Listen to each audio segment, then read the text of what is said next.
All right, there have been many changes to the California governor's race in the past couple of days. As you know, Eric Swalwell is out. So let's bring in Rich Eisen of Capital Weekly to share insight on what might happen next. Rich, we're anxiously awaiting the next credible poll to come out. Yeah. Everybody anxious to see that, to see the reshuffling of the Democratic deck. So where do you see the bulk of the Swalwell supporters going to? Which candidate? Well, I mean, if you're looking at money in particular, which you have to in an election, I mean, Steyer is still an overwhelming, financial favorite here.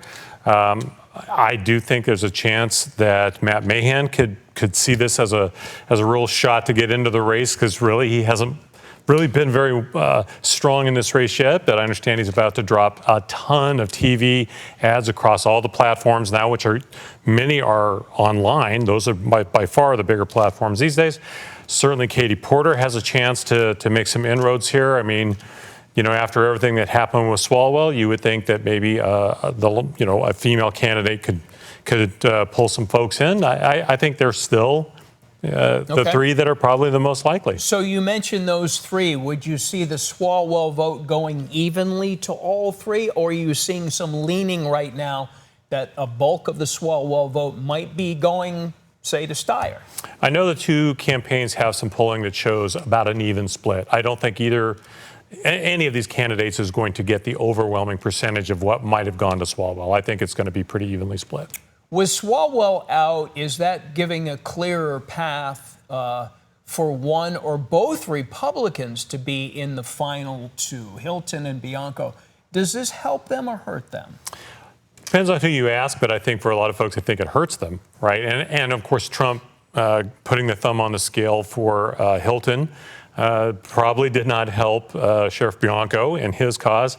I think it's a lot easier now to see at least one Democrat, maybe even two, getting into the runoff. Okay, as your gut feeling, and we've called upon you to share your gut feeling before, as this goes on, you mentioned Mahan, the ads pumping up, Katie Porter still in there as well, and Steyer. Where would you see the final two? I hate to put you on the spot about this because we didn't talk about this in the pregame show. Right. So who would you see your final two coming out on the night of June 2nd?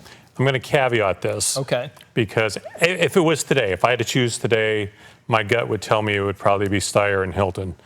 But a lot of those major unions that had endorsed Swalwell have pulled those endorsements out, and everybody's waiting to see who is SEIU, who is CMA, who is CTA, who are all those big unions going to go for in their endorsement. And it really matters because those are foot soldiers. Those are the people that go knock on doors and will put out maximum effort for whoever they choose. Okay. And if it's not you, you now have headwinds. Yes, indeed. And ballots are going to be mailed out the 4th of May. Yes, they are. So there's not much time. All right, Rich Eisen, Capital Weekly. Rich, thank you. Sure thing.